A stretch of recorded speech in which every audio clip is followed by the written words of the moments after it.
মাফ করতে পারবো না ইয়া রাসূলুল্লাহ হুজুর।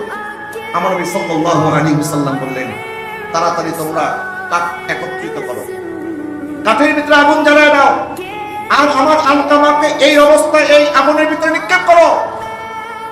যখন সাহাবায়ে কেরাম কাঠ একত্রিত করা শুরু করে দিলেন, আলকামার মা কেঁদে উঠলেন আর বললেন, ইয়া রাসূলুল্লাহ হুজুর, আমার সন্তানকে আমি মাফ করে দিয়েছি, আমি আমার সন্তানকে এখনই জ্বালাইতে দেখতে পারবো না। আমার নবী বলেন, মা তুমি যদি সন্তানকে মাফ না করতে তাহলে অবশ্যই সে জাহান্নামের আগুনের মধ্যে জ্বলতো। আর আমার নবী সাল্লাল্লাহু আলাইহি ওয়াসাল্লাম সাহাবীদেরকে বলেন, তোমরা তাড়াতাড়ি আলকামার ঘরে চলে যাও, আলকামার মা মাফ করে দিয়েছে। যখন ওনার মা মাফ করে দিয়েছে, সাহাবায়ে কেরাম যাওয়ার সময় দেখলেন আলকামা রাদিয়াল্লাহু তাআলা আনহুর জবান খুলে গেছে, পড়তেছে লা ইলাহা ইল্লাল্লাহু মুহাম্মাদুর রাসূলুল্লাহ সাল্লাল্লাহু আলাইহি ওয়াসাল্লাম। আর সাথে সাথে মালাকুল মউত ওনার রূহ কবজ করে ফেলেছে। ইন্না লিল্লাহি ওয়া ইন্না ইলাইহি রাজিউন। বাবা, আপনি মনে করতেছেন আজকে এই ইজ্জত সম্মান, এই তরফ কি আল্লাহ আপনাকে এমনি দিয়েছে?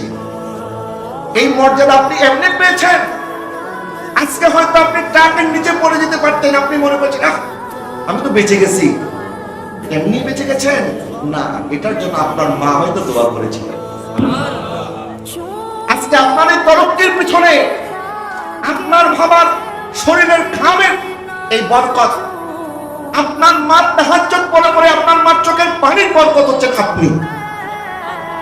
আর আজকে যখন আপনার সব হয়েছে, সেই মাকে একবার ফোন করার কথা মনে করেন না, কিন্তু বউরে 10 বার ফোন দেন। বউ খাইছনি, বাচ্চা কি করে, বাচ্চা ঘুমাইছেনি, বাচ্চা ঘুম থেকে উঠছেনি, কিন্তু মাকে একবার ফোন করে জিজ্ঞাসা করেন না, মা তোমার ওষুধ লাগবে নি? মাকে 5,000 টাকা পাঠাই দিয়েছেন মাসে, এটা বড় গলায় বলেন মাকে তো খরচ দিচ্ছি। আরে মা তোমার কাছ থেকে খরচ চায় না, মা তোমার কাছ থেকে একটু কেয়ার চায়।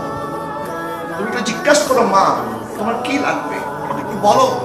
মা আমি তোমাকে কি করতে পারি, আমাকে একটু বলো। আমার নবী সাল্লাল্লাহু আলাইহি ওয়াসাল্লাম ইরশাদ করেছেন, একজন আল্লাহর বান্দা যখন সারাদিন কাজ করে আসার পরে ঘরে প্রবেশ করে, মার ঘরে চলে যায়, মার বিছানার মধ্যে বসে মার হাত পা একটু টিপে দেয়, মাকে খুশি করে, মা যদি তার প্রতি খুশি হয়, আল্লাহ পাক এই ছোট্ট আমলের কারণে তাকে একটা হজ এবং একটা উমরার সওয়াব দান করেন।